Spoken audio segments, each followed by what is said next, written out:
Una de las asignaturas pendientes en muchas escuelas es la educación emocional. Nunca es tarde para aprender a usarla, pero cuanto antes empecemos, mejor. ¿Verdad, Juanjo? Desde luego, Marta. Por ejemplo, hoy visitamos un jardín de infancia muy especial, la Granja Escuela para niños de 1 y 2 años, situada a los pies del Parque Natural del Montseny. El entorno se convierte en la mejor aula para aprender y trabajar la educación emocional de forma implícita en el día a día. Un proyecto que han bautizado con el nombre de Pequeños Granjeros. El objetivo es crear las bases del autoconocimiento mediante la conciencia emocional y el entrenamiento de habilidades personales y sociales. Así que vamos a conocer lo que hacen a través de uno de estos pequeños granjeros. Mi nombre es Lucas, tengo 1 año y todavía no hablo, por eso este equipo de Para Todos la 2 se ha ofrecido a ser mi portavoz. Hoy vamos de excursión por el bosque, como cada día, llueva, nieve, haga frío o calor. Como hace poco que camino, me caigo a menudo, pero no pasa nada, no lloro, me levanto y sigo. Me gusta explorar, y cuántas cosas interesantes hay por el camino. Aquí también se trabaja mucho la creatividad, ellos pues con hojas, todo tipo de ramas, lo que van encontrando, piedras por el camino, pues con esto también se montan sus juegos, ¿no? Vaya, me están llamando, ya voy. Aunque, pensándolo bien, esto me interesa más. Ahora viene a buscarme Uriol. Es uno de los mayores, tiene 2 años ya. Déjame, que ya voy solo. Yo a lo mío, dadme un palo y soy feliz. Y si hay hojas, mejor que mejor. Uy, que viene la profe. Ahora sí que tengo que irme. Nuestras educadoras se forman para desarrollar nuestras habilidades y también aprenden con nosotros. La formación es básica. Nosotros aquí cada año nos formamos constantemente y nos entrenamos para ver, para mirar y ver. Nos entrenamos para interpretar ese lenguaje gestual que muchas veces los niños no verbalizan porque no están preparados o porque lo desconocen. Nos entrenamos constantemente, nos formamos constantemente para conseguir entrenar esas habilidades de una manera respetuosa con cada uno de los niños. Ella se llama Naya y le encanta perseguir a las cabritas o darle de comer al burro. Mira aquí arriba por allá. Hace poco que camina, pero no hay quien la pare. ¿O sí? A Carlota le encanta montar a caballo. A Xenia no tanto. Antes tenía mucho miedo, pero ahora cada vez menos.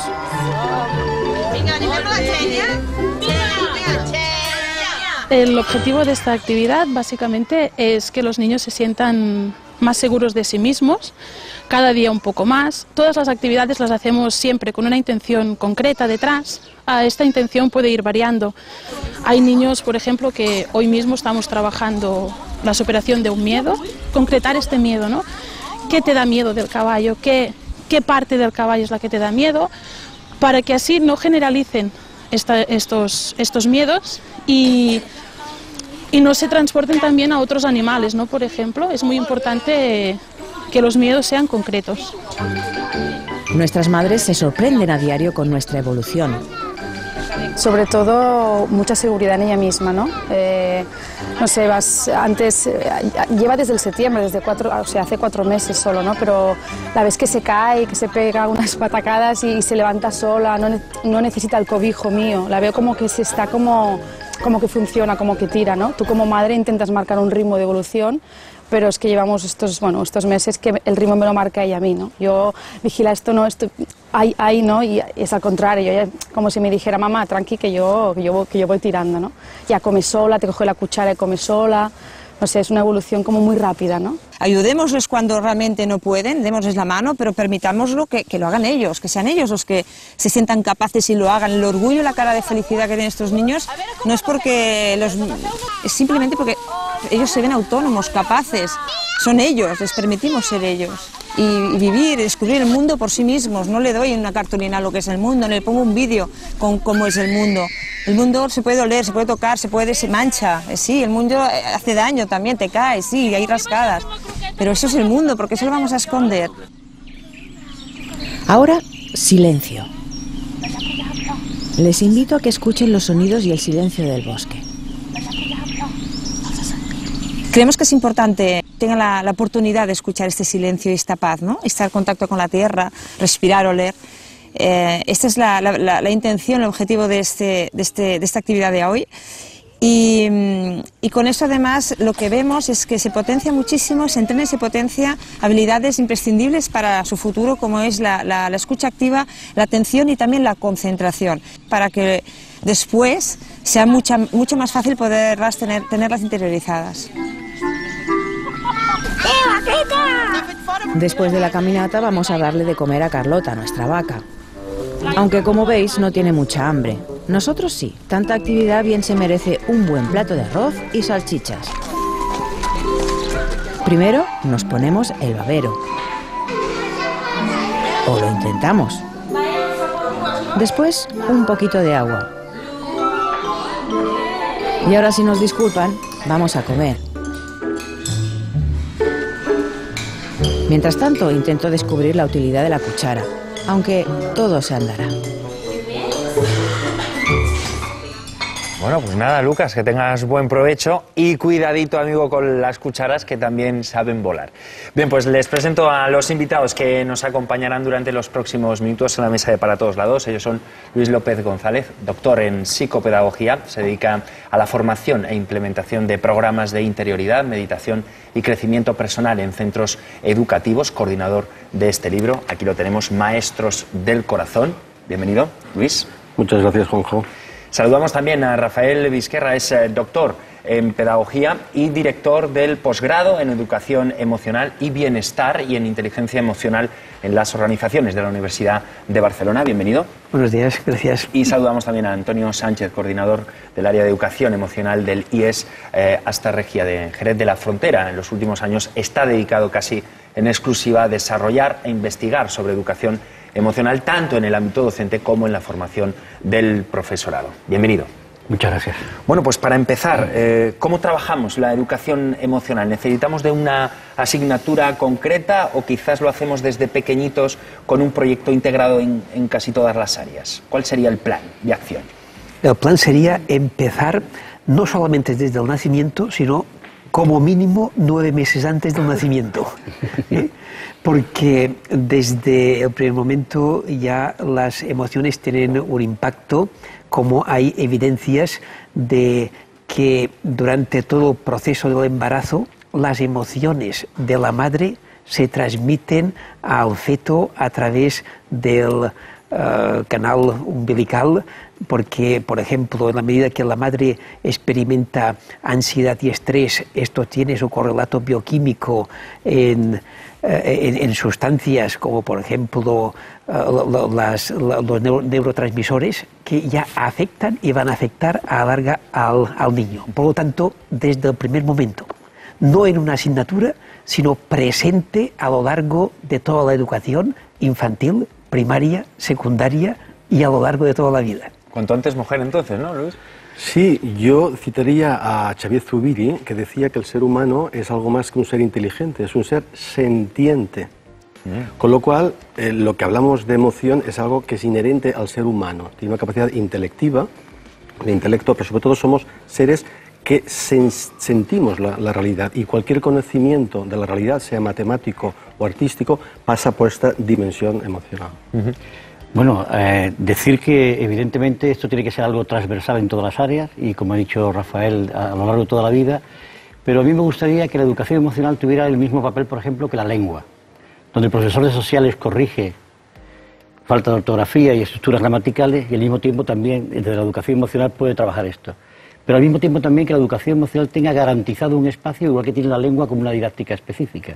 Porque a veces tenemos el mito de la transversalidad, de que esto lo hacemos todo y al final esto se queda sin hacer. Como compaginar en este proceso de implantación en los centros, por una parte que todo el mundo participe y al mismo tiempo que tenga un espacio donde esto se garantice.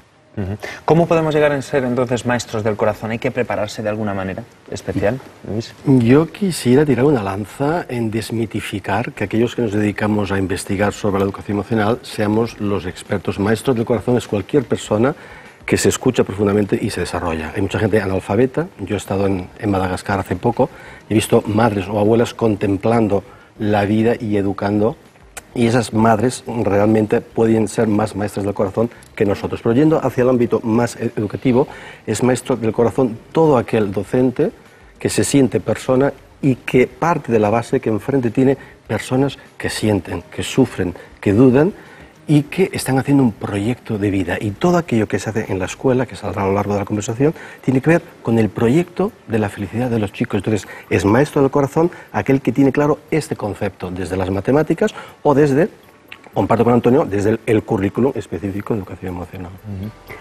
Yo añadiría esto de que para que realmente se ponga en práctica de forma fundamentada y auténtica la educación emocional, es inevitable una formación del profesorado que surja de una sensibilidad hacia el tema, porque tenemos un sistema educativo que está orientado exclusivamente al desarrollo cognitivo de conocimientos, del conocimiento exterior, y cuando digo conocimiento exterior es también de la dimensión más material, pero no tenemos un sistema educativo que preste suficiente atención a la emoción, a la interioridad, a lo inmaterial, a los intangibles.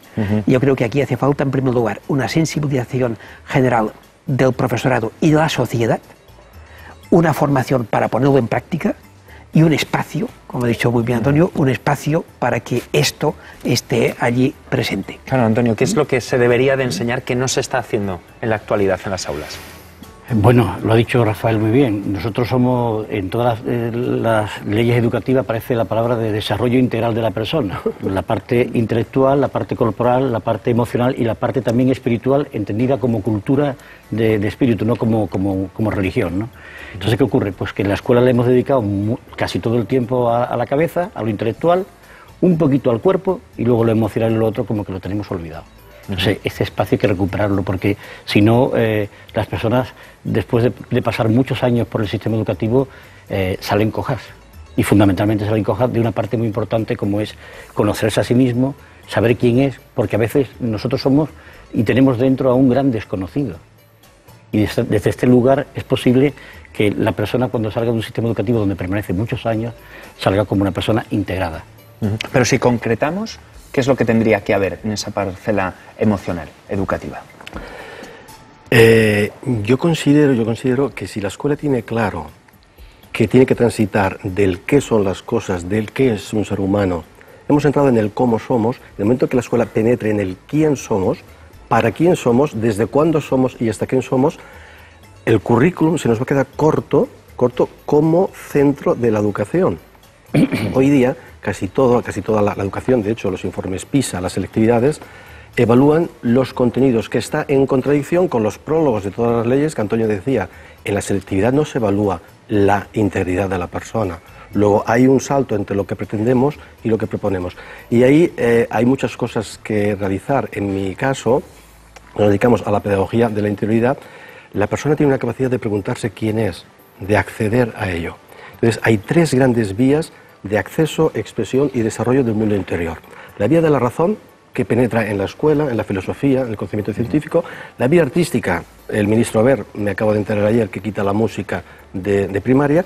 Y la vía que llamamos nosotros psicocorporal, que implica todos aquellos rituales, conductas, formas de compartir, la educación emocional que la persona tiene para acceder al interior de sí misma. Claro, Luis, porque en el libro Maestros del Corazón hablas evidentemente de esa pedagogía de la interioridad.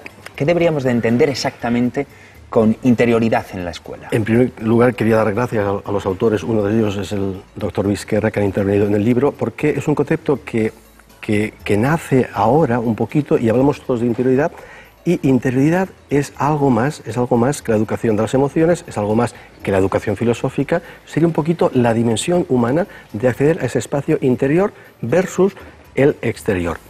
Y en ese sentido, si me permitís, educar en la interioridad sería impregnar de intenciones, impregnar de espacios curriculares todo lo que se hace en la escuela. Desde la intención socioeducativa, pasar de educar en la excelencia, estoy un poco cansado de esta palabrita, educar en lo excelso de los humanos. Los humanos somos excelsos, todos los humanos tenemos cosas bonitas para compartir, Y los niños que tienen cosas bonitas para compartir, a veces no pueden compartirlas. A nivel metodológico, educar la interioridad o crear una pedagogía de la interioridad incluiría dos ideas muy sencillas. Que todo aquello que se hace en el aula tenga significado para el niño y la niña y que tenga sentido. Desde el medir una mesa, que mida la mesa de su casa, hasta, en vez de hablar del árbol como si existiera, aprender a relacionarse con el árbol. Y el niño que al final dice las partes del árbol son ABC, pero ha dibujado un árbol, ha plantado un árbol, ha podado un árbol, ha llorado porque se ha marchado un árbol, ese niño se educa con los mismos contenidos de una pedagogía, pero interiormente. Rafael, pongamos un ejemplo práctico para entendernos. Dos niños de la misma edad, uno ha recibido educación emocional y el otro no. ¿En qué lo vamos a notar nosotros, como padres o como sociedad? Muy bien, pues los que nos están escuchando, es muy probable que hayan oído alguna vez expresiones como, por ejemplo, es que ya no puedo más. Es que si me callo exploto. Es que no lo puedo soportar. Estas expresiones, que las estamos observando con bastante frecuencia, y no solamente otras personas, sino a veces nosotros mismos, son una clara manifestación de cómo experimentamos las emociones desde dentro. La educación emocional pretende precisamente esto, tomar conciencia de lo que nos pasa por dentro. A partir de esta toma de conciencia, ser capaces de regular las emociones, la regulación es un aspecto importante, para construir una autonomía emocional, que significa esta interioridad que permite hacer frente a los estímulos y bombardeos emocionales que estamos recibiendo continuamente, para podernos relacionar con otras personas desde una dimensión positiva, y construir el bienestar interior, que es el bienestar emocional, que es probablemente lo que todos deseamos en esta vida. Esto sería un poco la síntesis de por dónde puede ir la cosa, ¿no? Antonio, en el reportaje hemos visto, ¿no?, el trabajo que hacen con niños, ¿no?, de 1 y 2 años. Nos gustaría, por favor, que nos comentara el caso del instituto, ¿no?, donde usted trabaja y desarrolla toda esta educación emocional, cómo se lleva a cabo con personas, bueno, individuos ya más mayores, más adultos, con un poquito más de conciencia de la realidad. Las dinámicas son las mismas que ha comentado Rafael: conocimiento, autorregulación emocional, desarrollar la motivación, desarrollar habilidades sociales, empatía, en ese trabajo. Nosotros esto lo hemos planteado desde primero, el proyecto empezó hace 5 años y empezamos a trabajar con grupos de riesgos. Y llegó un momento que yo dije, pero bueno, si esto le hace falta a todo el mundo. Esto le hace falta a todo el mundo. Esto es prevención primaria de salud. Esto es prevención primaria de salud. Que los alumnos puedan recibir esto es prevenir enfermedades, prevenir situaciones conflictivas, prevenir daño, prevenir dolor. Y desde ahí estamos trabajando. Ahora mismo nosotros hemos utilizado, hay unas imágenes que se están viendo ahora, nosotros trabajamos el cuerpo desde el movimiento, trabajar energías corporales, trabajamos también bueno, pues todo lo que va surgiendo en el aula, se parte, el trabajo es vivencial, el grupo es el que plantea la demanda del trabajo que hay que hacer, y desde ahí estamos trabajando. Empezamos con una asignatura, lo tenemos puesto de forma transversal en algunos cursos desde el plan de acción tutorial y también desde los proyectos integrados en bachillerato. Esto es tan importante, bueno, también lo estamos llevando a un taller con madres, que es muy importante. Le decía a Rafael antes de empezar que en mi centro está ocurriendo una cosa muy curiosa. Las madres le dicen a algunos niños, hijo, elige educación emocional, y algunos niños en las clases dicen, a mi madre que bien le vendría a escuchar esto de que tenemos que controlar la rabia, porque algunas veces se le va la olla, ¿no?, como dicen ellos. Entonces, bueno, un poco por ahí, ¿no? Este es el trabajo que estamos realizando con el apoyo del equipo directivo, con el apoyo de la comunidad educativa, y la verdad es que estamos muy contentos del desarrollo, porque cuando un alumno termina una clase y te viene y te dice, y me emociona decirlo, muchas gracias por hacerme vivir mejor, ha merecido la pena el esfuerzo. Cuando un niño te dice, he aprendido a comprender por qué mi madre me dice esto y a entenderla, eso merece la pena. Ponerte en el lugar del otro, estar en la complicidad con lo que le pasa al compañero. Una chica me decía un día, y me parece que está en el reportaje también, decía una chica, yo cuando he conocido los problemas de los demás he entendido algunos de los comportamientos que mis compañeros tienen. Enseñarlos a empatizar. A empatizar. Ahora entiendo desde dónde este compañero me puede estar insultando, puede ser más agresivo, es que no sabía lo que le pasaba. Y ese espacio de confidencialidad, de compartir, lo que decía Rafael y lo que decía Luis, estar trabajando con el alumno desde una posición asimétrica, porque es asimétrica, pero desde la condición humana, del corazón al corazón. Esa es otra relación distinta. Esa es otra clave distinta, porque yo no soy el que sabe, porque tus tristezas, alumno mío, son mis tristezas, y tus alegrías son las mías también. Yo con 57 años y tú con 14 o 15, pero es lo mismo. A los seres humanos nos duelen las mismas cosas, nos alegramos prácticamente por las mismas cosas y prácticamente tenemos las mismas respuestas. Y en cuanto al rendimiento escolar, ¿podemos decir que mejora con respecto a alumnos que no han recibido educación emocional? Hay evidencias de que mejora por razones diversas.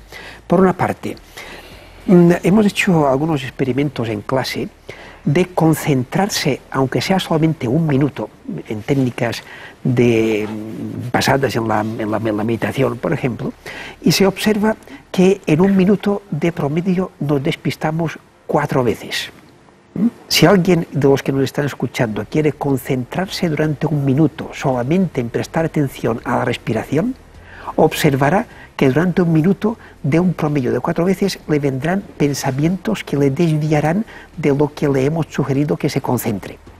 Si esto pasa en un minuto, ¿cuántas veces pasa en una hora? ¿Y cuántas veces pasa en un examen? Si un estudiante en un promedio de 4 veces por minuto se despista, ¿cuántas veces se puede despistar a lo largo de una hora de clase? Solamente para que tengamos esto claro.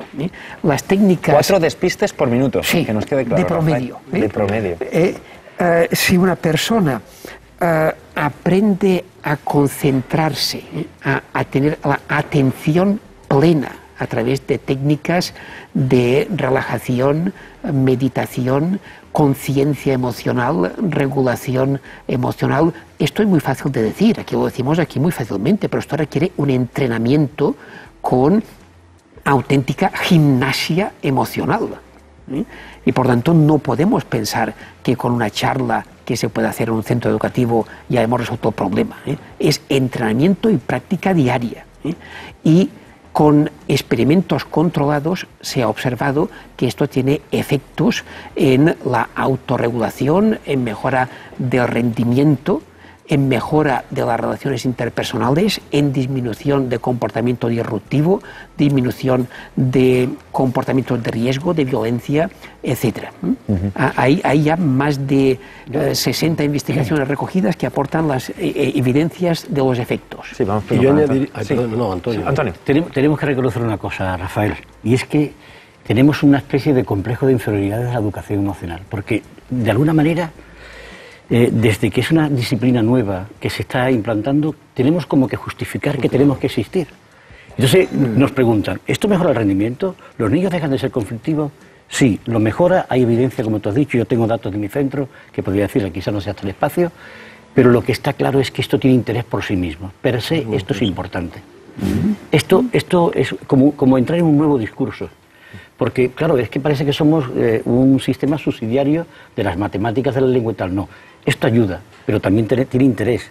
Esto por sí mismo es importante para las personas que estamos en los centros. Cuanto a los efectos de la educación emocional, hay muchas evidencias empíricas que mejora lo que llamamos el clima de aula. Que, por cierto, con el doctor Luis Querras tenemos publicado un test que está a disposición de los televidentes, que mide un poquito lo que es el clima del aula, no para el rendimiento académico, sino como convivencia de lo que sucede en el aula. Obviamente, si el clima del aula se mejora, el niño es él, y obviamente eso tiene sus beneficios en el rendimiento académico. Claro, Rafael hace mención a esa educación emocional, una educación desde dentro. Quizás por eso a lo mejor todavía a muchas personas les provoca rechazo, miedo, ¿sería la palabra? Sí, es que nos da miedo profundizar en nosotros mismos, en nuestros impulsos, en nuestros deseos, en todo lo que es a veces llegar a la parte oscura de nosotros mismos. Pensemos que las emociones se pueden simbolizar a través de un volcán y que nos pueden explotar a veces como explota un volcán.